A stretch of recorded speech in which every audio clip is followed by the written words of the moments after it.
Hey, what's going on, everybody? Well, thank you for the consideration to the Bootstrap Award. I'm sure you guys have gotten a bunch of candidates that come in that's wowed and blown your mind off all our cool businesses. Well, I'm just grateful to have the opportunity to present to you a little bit. My name is Nate Piper. I run a company called GRS Pros. We're a home improvement service company. When this came up at Funnel Hacking Live last year and I saw it, I was like, man, this is a really cool award. I don't think a lot of people understand how important it is to kind of be able to control your own destiny and what bootstrapping actually really means. And I think a lot of them kind of get lost in this idea that business is just easy or its transition is fast and it doesn't have to be grown like it needs to. And I think the thing that the Bootstrap Award will do, or has done, or is just being recognized, is that there's a lot of blood, sweat, and tears that go into the back end of a business that needs to be recognized. And you get tempted with a lot of things, and you got to make a lot of decisions, and you've got to navigate the course, and you've got to make sure that you don't fall into the pitfalls. And so I'm just glad that you guys are going to recognize some people. Hopefully one of them is me. But I think that the award itself should stand strong. And so anyway, a little bit about me. I've run 18 companies over the last 20 years. I'm just applying for one today, but one of the questions on your questionnaire was talking about, where did it start and how did it evolve?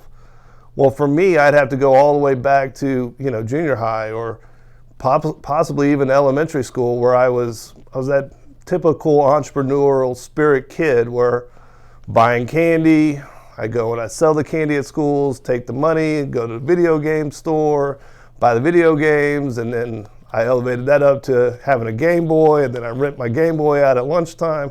So I was always that kid. And then as I got into junior high, I started working on a paper route, and then I secured that and moved that over into a lawn mowing service, and then from lawn mowing service into a car wash, and then a car dealership. And I've always had to be that guy that had to go and figure out all the loopholes. And my first couple of businesses coming out, I didn't have a lot of money, so everything that I had to do, I had to be profitable from day one, and that is the hardest thing to do. It's one of the things that I don't think people recognize, that you've got to go into a business and you've got to recognize how fast are you going to get paid in order to keep the doors open or to make to the next stop. There was a couple of times there when in my early 20s, I was running a retail shop store where I was flying up to New York and getting garments, coming back down to Texas and setting up little booths and shops. And I ran out of gas on the side of the road and had to figure out, how do I get all these garments to the shop to be able to sell it on Saturday? And it's just these nuanced things that come up that I don't think are recognized, about all the heartache and the strife and all the pain that you have to go through. When I was thinking about the Bootstrap Award and what it really means to bootstrap something, I think it comes down to a couple of things. One is grit. You have to have grit in order to be able to survive all of the downturns. And the other thing is that you have to love freedom.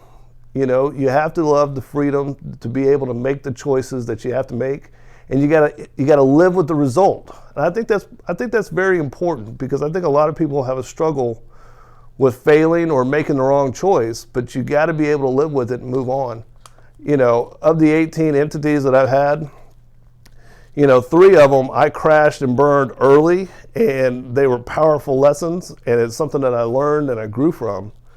And I think my evolution has kind of put me into a different space. Once you get to a point where your basic necessities are taken care of, you elevate your mind into a different space where you can kind of understand, like, okay, this will elevate me, and I don't have to do this in the next 2 months or 10 months, but I've got time to be able to roll my process out.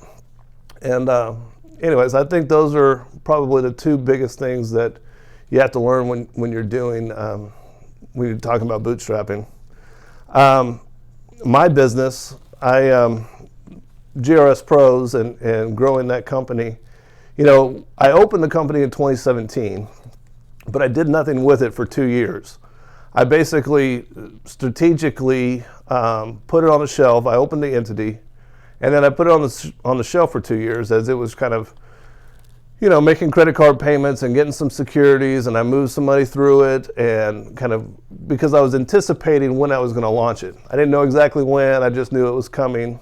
And then I went on a hike to Mount Kilimanjaro, and halfway up the hike, I decided, hey, it's time. I'm ready to, pull the trigger on this next company. I'm ready to, sell off the other companies that I had.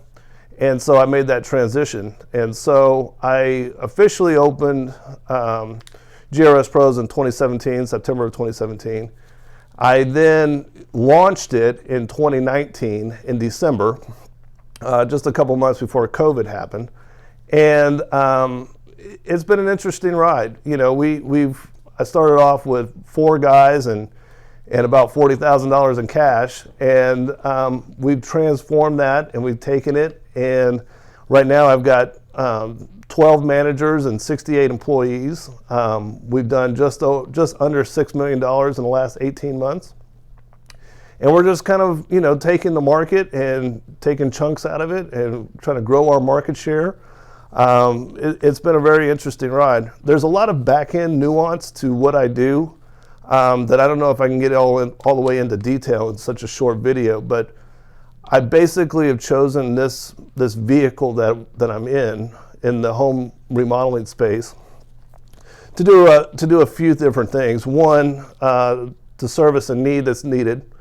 2, provide young men with training into how to do things. And 3, for me to fund I've got a school in Africa that I have to fund and take care of, where I've got about 400 kids out there that I'm giving education to, and I feed them. So I've got these 3 things that I'm funneling out of one vehicle, which is the home improvement section. I wish I had more time to talk about it, but that probably is in a different conversation.